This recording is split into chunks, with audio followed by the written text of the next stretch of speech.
이 근래에 헨리 나우엔이라고 하는 박사가 이 하버드대에서 상당히 유명한 박사인데, 그렇게 세계적인 학자인데, 이분이 사표를 내고 빈민굴에 들어가서 불쌍하고 가난한 사람들을 잘 섬기는, 그래서 성자 같은 분이다, 이렇게 그 좋은 직장 하버드대 들어가기도 힘든데 거기 유명 교수, 대우가 대단하고 수많은 사람들이 존경하고 따르는 그런 사람이 사표를 내고 어떻게 빈민굴에 가서 멕시코, 카나다 이런 빈민굴에 가서 거지처럼 함께 섬기는 그런 사람이 됐을까? 존경하는 사람이긴 합니다만은 이 사람이 현대인을 가리켜서 세 가지를 지적했습니다. 첫째는 내향적 세대다. 오늘날 현대인들을 보고 내향적 세대라, 그렇게 말을 합니다. 내향적 세대라, 그 말은 자기 안쪽으로만 관심이 있어요. 자기만 중심만 늘 중요한 거예요. 다시 말하면 개인주의. 그저 남편도 알 바 없어, 부인도 뭐 내 몰라, 자식도 내 몰라라, 부모도 내 몰라라, 내 잘 먹고 편하면 그뿐이다. 이 개인주의, 극단적인 이 개인주의가 오늘날 현대인들의 불행으로 몰고 가고 있다 하는 것입니다. 다 자기 편하려고 그러지요, 자기 행복하려고 그러죠. 그런데 이거는 망하는 길로 가는 겁니다. 왜냐하면 성경은 살고자 하면 죽고 죽고자 하면 산다. 내가 죽어서라도 우리 가족을 행복하게 하고 내가 힘이 들어도 내 주변 사람을 잘 살게 해야 되겠다. 그래야 희망이 있고 함께 행복한 것인데, 가족이 어떻든 이웃이 어떻든 내 몰라, 그냥 내 혼자 편히 잘 먹고 잘 살면 된다. 그거는 가정도 무너지고 사회도 무너지고 인격도 무너지는다 하는 것입니다. 두 번째로는 강박적 세대라. 오늘날 세대를 강박적 세대라고 합니다. 이 강박적인 세대가 뭐냐면 한마디로 말하면 강박관념에 사로잡힌 세대다. 무슨 말인고 하니 스트레스에 꽉 눌려가지고 헤어나지를 못하는 시대다 하는 것이죠. 학생들이 공부에 눌려가지고 스트레스에 눌려가지고 꼼짝도 못해요. 그런가 하면 직장이나 사업에 눌려가지고 좀 마음 편하게 좀 사람답게 생각하고 살지를 못한다 이 말이죠. 이게 조금 그러면 사람이 스트레스에 자꾸 눌리면 어떻게 되느냐? 말이 거칠어져요. 신경질적인 반응이 나와요. 행동이 거칠어지는 거예요. 그런 사람들은 순간적인 우발적인 사고와 사건을 저지르는, 스트레스를 많이 주면 이게 폭발하는 거예요. 스트레스를 적당히 풀어줘 가면서 살아야 되는데 계속 스트레스가 쌓이면 이게 이제 악한 효과로, 부작용으로 나타나는 시대다. 세 번째로는 부성상실 시대라고 말했습니다. 부성상실 시대가 뭐냐? 아버지가 없는 시대다. 아버지가 없어서 없는 게 아니고 웃사람이 없다 그 말이죠. 존경할 사람이 없다, 권위자가 없다 그 말이죠. 이런 사람, 스승이 없는 사람, 믿고 따를 사람이 없다 하는 것입니다. 정말 믿고 따라가고 싶은 사람이 없다. 다시 말하면 목자를 잃어버린 양과 같은 현대인들이다 하는 것입니다.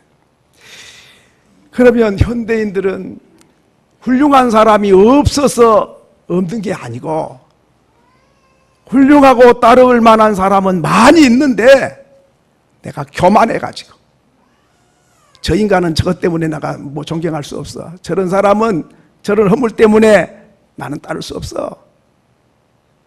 내가 옛날이나 지금이나 이 세상은 똑같은데 옛날 사람들은 존경하고 따를 사람이 많았어요.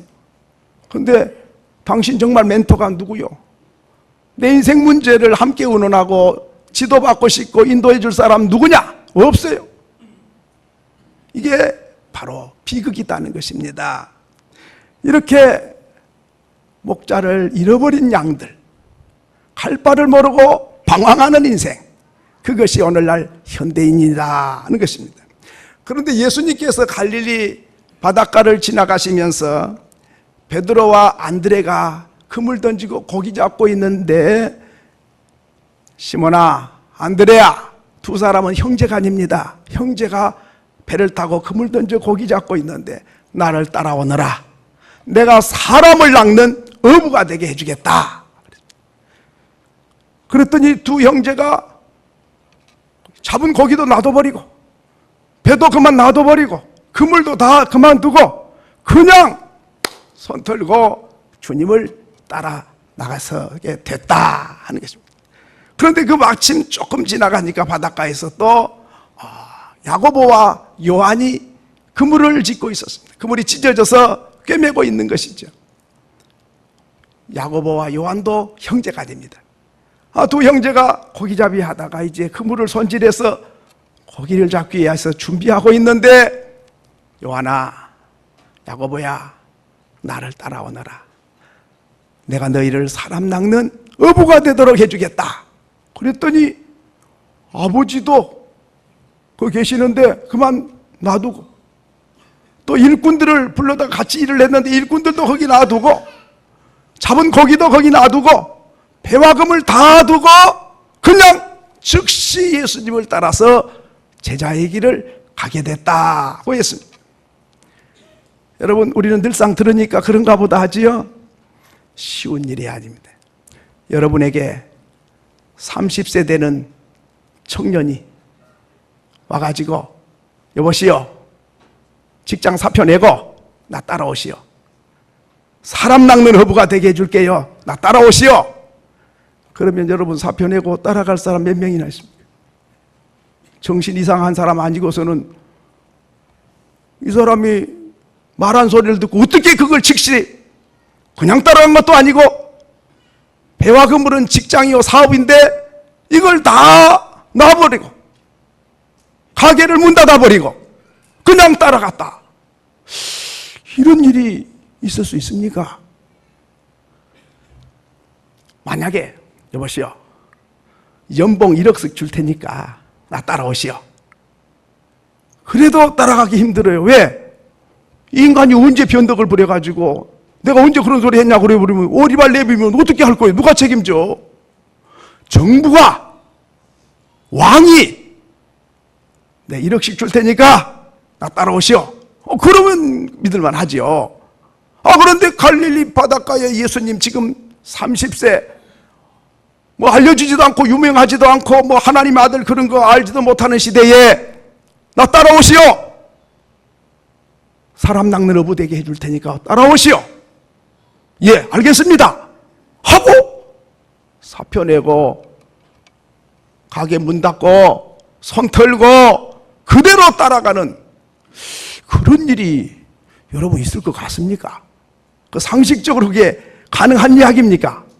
옛날 2000년 전에 뭐 베드로 이야기가 아니고 오늘 지금 이 시간 나에게 이 말씀을 하시면 여러분 과연 그렇게 하겠습니다. 이 사람들이 베드로는 장모가 있는 거 보니 장가간 사람인데 안드레도 갔을지 모르지요. 요한과 야고보도 갔을지 모릅니다. 처자식을 거느릴지 모릅니다. 가장입니다. 그날 벌어서 그날 가족을 먹여 살려야 될 중차대한 사명을 지고 살아가는 사람들인데 그 한마디 듣고 알겠습니다 그렇게 하지요. 무슨 노예도 아니고 어떻게 그렇게 쉽게 따라갈 수 있었을까 하는 것이죠. 여러분 그럴 자신 있습니까? 그럴 자신 있으면 아멘.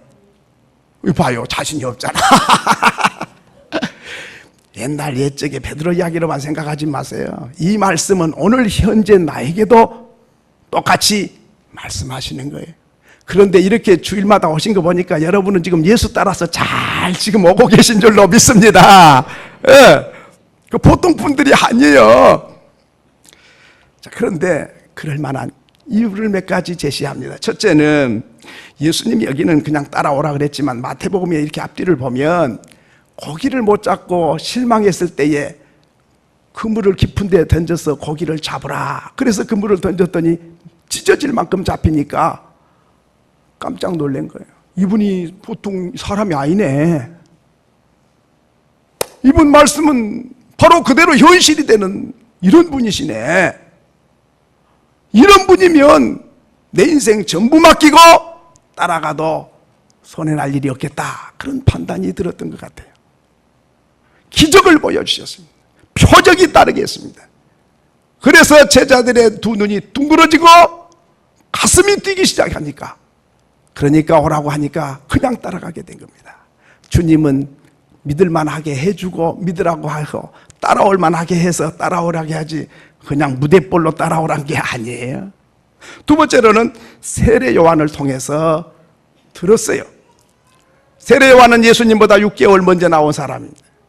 그 세례 요한이 구름대같이 많은 사람들 앞에서 보라, 세상 죄를 지고 가는 하나님의 어린 양이로다, 예수님을 그렇게 말씀했습니다.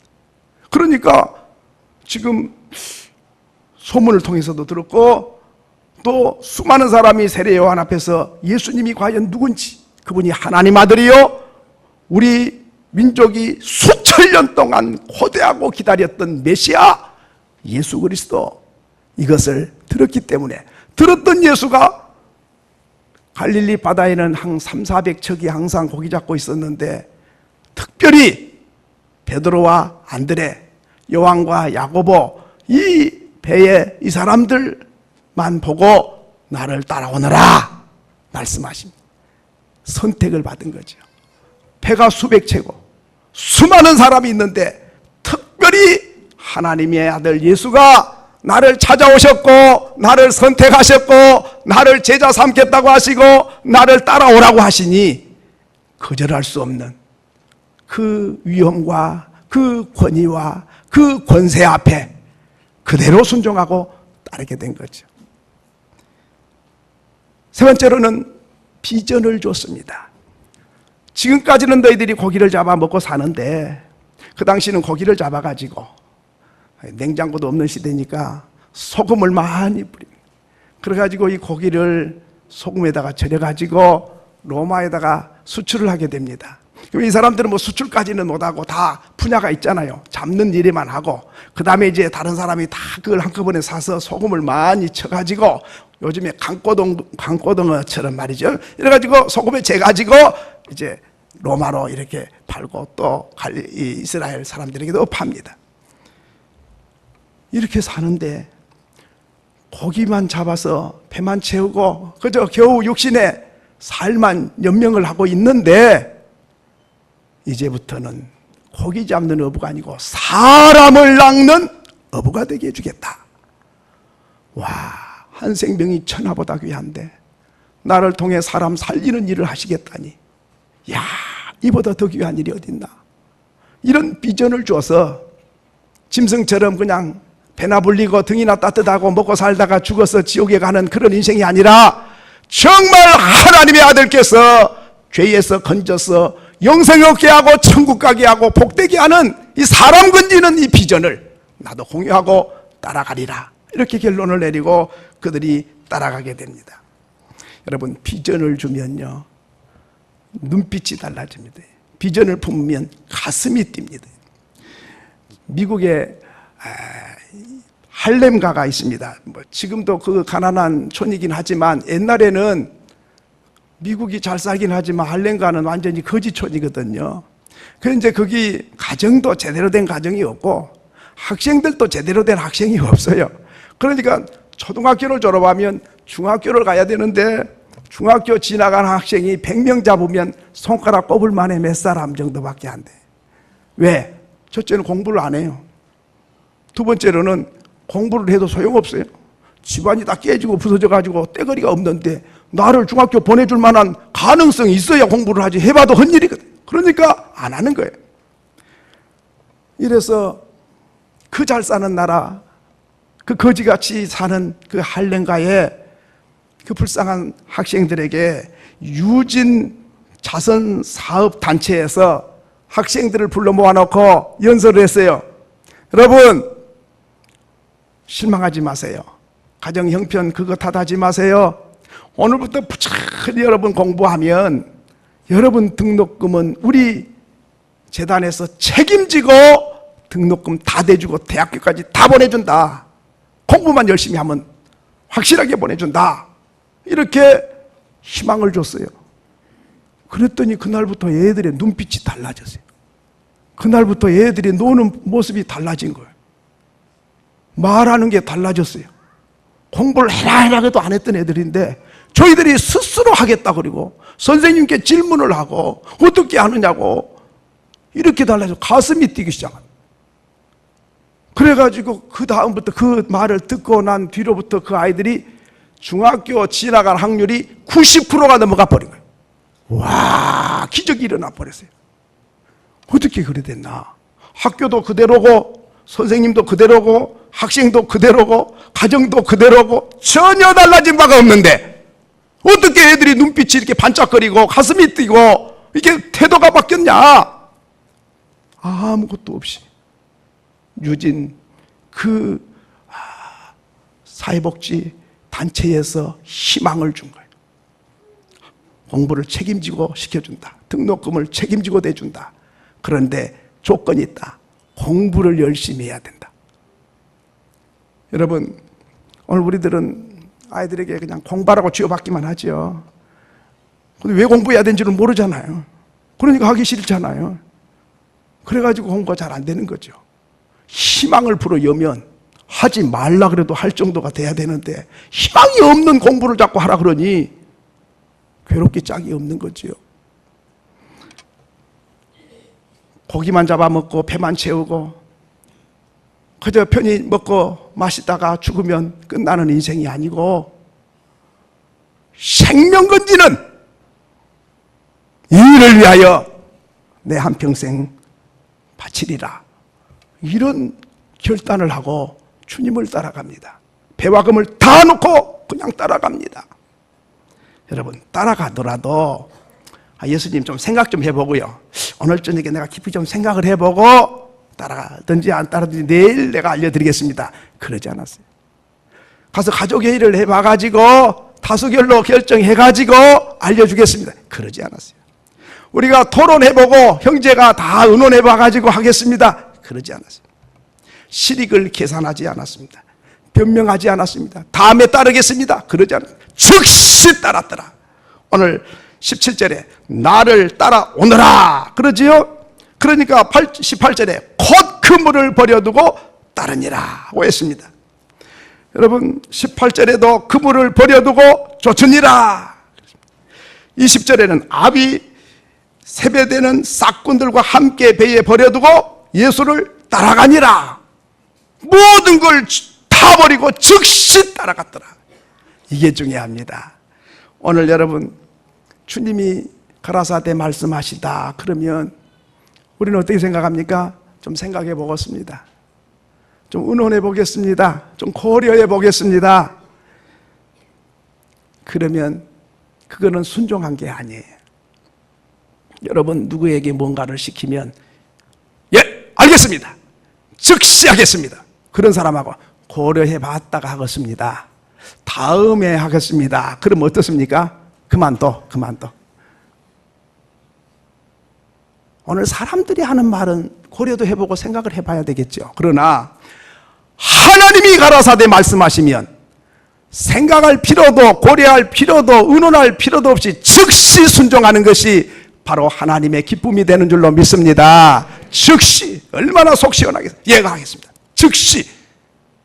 미직거려갖고 할까 말까 계산 다 해보고 이리 재고 저리 재고 핑계 다 대고 그래가지고 하면 그건요 순종이 아닙니다.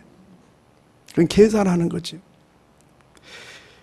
그런데 제자들이 배와 금을 다 버리고 아버지도 그만두고 잡은 고기까지 다 두고 즉시 따라서 예수를 따라갔습니다. 얼마나 통쾌할 일입니까? 얼마나 멋진 제자들입니까?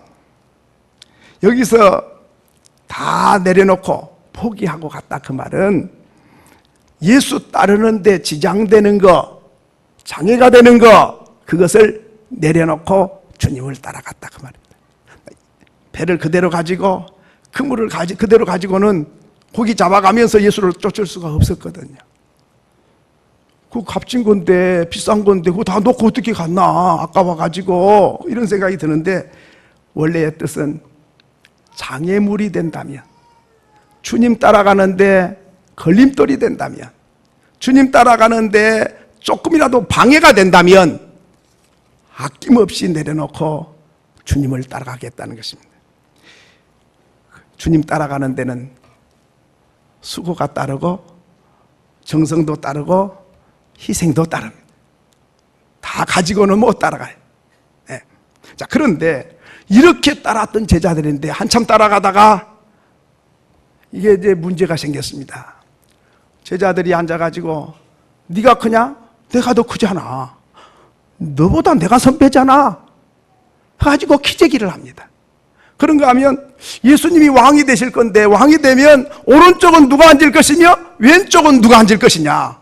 그건 내가 앉아야지. 아니 네가 뭔 자격이 있어? 내가 먼저잖아. 너 선배도 모르냐? 그러면 너는 와리도 모르냐? 나이가 몇 살인데 네가 내가 그래도 먼저지. 이래가지고 교만해졌습니다.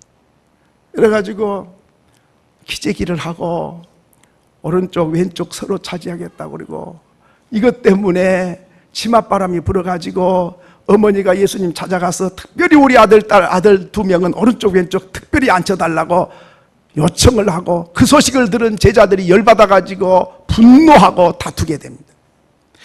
다 내려놓고 주님을 따라갔는데 언젠지 모르게 다시 마음속에 욕심이 생기고 다시 나도 모르는 사이에 명예심이 생기고 높은 자리 차지하고 싶고 1등하고 싶고 앞서가고 싶은, 그래서 예수님께 특별 부탁까지 합니다. 오늘 우리가 이게 문제입니다. 예수를 따라가는데 아직도 내가 살아있어요.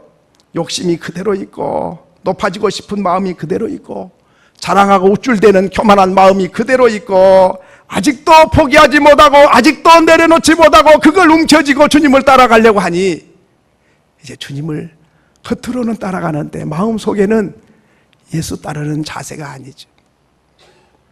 예수님 말씀하시기를 나를 따라오려면 자기를 부인해야 돼. 자기 생각, 자기 고정관념, 자기 가치관 다 부정해야 돼. 그리고 그것만 가지고 부족해. 자기 십자가를 짊어지고 나를 따라야 돼. 십자가를 짊어지라는 말은 네 자신 죽어야 돼. 살아갖고는 믿을 수가 없어. 너 생각, 가치관 다 십자가에 못 박아서 죽어버리고 그리고 나를 따라와야 된다. 세상의 가치관과 세상의 기준 가지고는 나를 따라올 수가 없다. 그렇습니다. 오늘 이렇게 즉각 따른 사람들도 이 마음이 아직도 정리가 덜 됐어요. 저와 여러분은 참 주님을 잘 따라가고 계시잖아요. 이 주일날 더운데도 다 주일날 교회 오시잖아요. 참 잘 따르고 계십니다. 그런데 우리 마음속에 이 제자들 같이 참 이렇게 오른쪽 왼쪽 네보다 내가 크다, 자존심이 상한다, 자존심이 살아있고 고집이 살아있고 욕심이 살아있고 인간적인 그런 것이 살아있는 한은 주님을 바로 따르고 있는 게 아닙니다. 자기를 부인해버리고 십자가에 못 박아버리고 깨끗하게 가난한 마음 가지고 욕심도 없이 명예도 없이 빚도 없이 누가 알아주든 몰라주든 누가 칭찬을 하든 뭐라고 하든 상관없이 주님 기뻐서 십자가 짊어지고 따르는 사람, 바로 그 사람이 주님을 따르는 사람입니다. 저와 여러분이 그 사람 될 수 있기를 바랍니다. 자, 그러면 주님을 따르면 도대체 얻은 게 뭐냐 이거지요. 이 제자들 예수님 따라가가지고 뭐가 됐어요? 부자가 됐습니까? 예수님 따라가서 뭐가 됐어요? 수지 맞은 게 뭐예요? 부자 된 건 아니에요.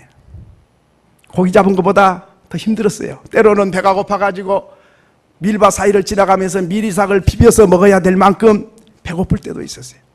산에 가서 기도할 때는 잠이 모자라가지고 기도하는 시간에도 꾸벅꾸벅 졸다가 일어나라 마음이 원이로되 육신이 약하구나 주님께 꾸중도 들었어요. 잠도 제대로 못 잤고 먹는 것도 넉넉하지를 못했습니다. 피곤하기 짝이 없었고 때로는 예수님 따라가다가 무서워서 예수님 잡아가 죽이러 갈 때에 자기들도 죽을 줄 알고 문을 걸어 잠그고 벌벌벌 떨면서 어찌해야 좋을지 괜히 예수 따라와가지고 이 고생을 하네. 편히 고기 잡아서 잘 먹고 잘 살면 좀 좋아. 괜히 예수 따라오다가 이 고생을 사서 한다고 고생했어요. 그런데 과연 제자들이 불행했는가 하는 것이죠. 그들은 베드로, 요한, 야고보 이런 사람을 모르는 사람이 없어요. 평범한 어부였는데 예수 따라서 비범한 사람이 된 줄로 믿습니다. 세계 역사에 이 제자들을 모르는 사람이 없는 유명 인사가 됐어요. 이스라엘의 왕이 누군 줄은 몰라요. 그런데 역사가 수천 년이 지나가도 베드로가 누군 줄 모르는 사람이 없고, 요한이 누군 줄 모르는 사람이 없고, 야고보가 누군 줄 모르는 사람이 없어요. 그뿐만 아니라 참 예수님의 수제자로 그렇게 명성이 높아요. 그런가 하면 하나님 나라에 크게 쓰임받습니다. 이 돌멩이, 길가에 널려있는 돌멩이도요, 이 길바닥에 있으니까 아무 쓸모가 없고 저러지, 저 돌멩이를 쫙 우주선 타고 올라가서 우주 밖에다가 갖다 놓으면요, 번쩍번쩍 빛나는 별들이 되는 거예요. 마찬가지로 아무 쓸모없는 돌멩이 같은 내 모습이지만은, 가치가 없지만은 우리 하나님이 높이 들어 쓰시면 별처럼 빛나는 스타가 되는 줄로 믿습니다. 베드로는 평범한 어부였지만은 주님 따라서 스타가 됐어요. 왜?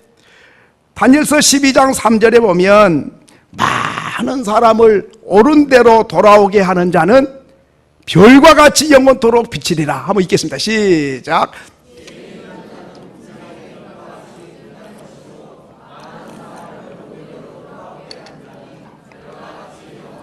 많은 사람을 옳은 대로, 많은 사람을 주님께로, 많은 사람을 천국으로 인도하는 사람은 별과 같이 영원토록 빛나는 인물이다. 그러면 베드로가 한 번 전에서 3,000명, 5,000명을 주께로 인도했으니 성경에 기록된 것만 해도 8,000명인데 그것만 기록했겠습니까?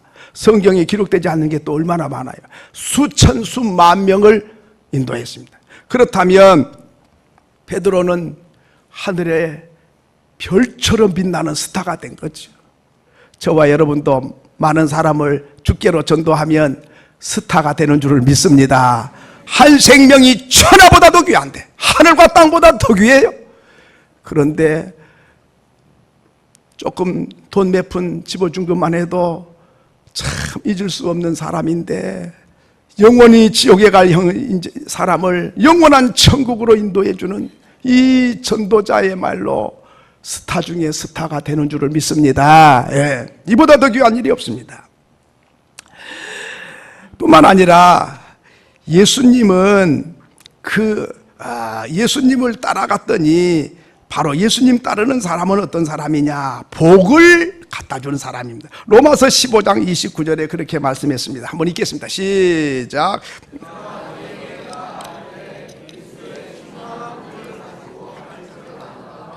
믿으십니까? 이건 바울이 하는 말입니다. 내가 너희들에게 갈 때에 뭘 가지고 간다 그랬죠? 충만한 충만한 화를 가져가리라? 복을 가지고 가리라. 그러면 바울이 무슨 하나님도 아닌데 자기가 뭔 복을 갖다 준다는 거예요.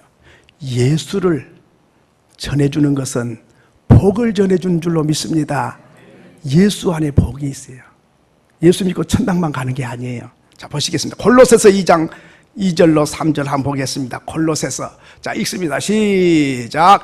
이는 그들로 마음의 위안을 받고 사랑 안에서 연합하여 확실한 이해의 모든 풍성함과 하나님의 비밀인 그리스도를 깨닫게 하려 함이니, 여기 그리스도는 하나님의 비밀이에요. 예수가 비밀이에요. 그 비밀 안에가 뭐 있는가? 3절 시작. 그 안에는 어디 안이죠? 그리스도 안에는 자 뭐가 있어요? 지혜와 지식의 모든 쓰레기가 가득하니라. 그리스도 예수 안에는 지혜와 지식과 모든 보화가 알려져 있다? 감춰져 있느니라. 믿으시면 아멘. 예수 안에는 하나님이 좋아하시고 우리 인간이 좋아하는 모든 보화가 그 속에 있어요. 그렇기 때문에 성경의 비유를 말씀하시기를 예수님을 감추인 보화다 그 말이에요. 감추인 보화를 발견하면 내 모든 걸 팔아서라도 살만한 가치가 있는 분이 예수다. 믿으시면 아멘. 1895년에요. 지금으로부터 약 120년 전입니다. 아담스 선교사가 대구에 왔어요. 대구에 와가지고 보니까 자기가 자기 고국에서 늘 즐겨 먹던 것이 사과였어요. 근데 뭐 선교사로 와보니까 우리나라에 사과는 눈 씻고 찾을래야 찾을 수가 없으니까 하나도. 그러니 사과를 늘상 먹었던 사람은 또 자꾸 먹고 싶잖아요. 그런데 선교사가 먹고 싶은 거 다 먹고 또 어떻게 선교합니까? 뭐 사과 먹고 싶다고 나오고 고기 좀 갔다 와야 되겠다고 뭐 그럴 수도 없잖아요. 그래서 사과를 그렇게 즐겨 먹다가 하나도 못 먹고 6년 동안 선교사로 대구에서 복음을 전하고 있다가 7년째 안식년이 돼서 자기 고국에 돌아갔어요. 돌아가서 1년 동안 쉬고 올 때에 목화 씨앗을 갖고 온 것처럼 사과 씨앗을 몇 개 가져왔어요. 가져와가지고 그 선교사님 사는 사택 울타리 밑으로 이렇게 씨앗을 심어놨어요. 그럼 심어놓으면 다음에 무슨 열매가 바로 맺습니까 이게? 아니거든. 한 또 7년 지내야 또 몇 개씩 열기 시작하는 거예요. 그러니까 세상에 14년 동안 하나도 못 먹은 거죠. 그 자라갖고 열 때까지. 그래서 이제 7년이가 지나가지고 또 안식년 두 번째 할 때쯤 되니까 한 몇 개씩 열렸어요. 그래가지고 그 사과를 먹으니 14년 만에 사과 하나 잡숴보면 맛이 어떻겠어요? 아이고. 그런데요, 사과가 이제 먹었고 사람들이 하나씩 줬더니 우와, 뭐 이렇게 맛있는 게 있냐고, 이게 이름이 뭐냐고, 난 태어나서 처음 먹어본다 이 말. 그러니까는 선교사님 그거 한번 맛볼 수 없어요. 우리도 좀 신께 씨 하나 줘요. 그래가지고 사과를 먹고 씨앗을 갖다가 주면은 그 하나를 갖다가 곱게 싸다가 자기 집에 심어다 딱 심어가지고 또 7년 기다려야 또 따먹니. 또 저 집에 하나 주고 씨앗을 하나씩 줬어요. 그래가지고 7년 후에 또 사과를 먹어요.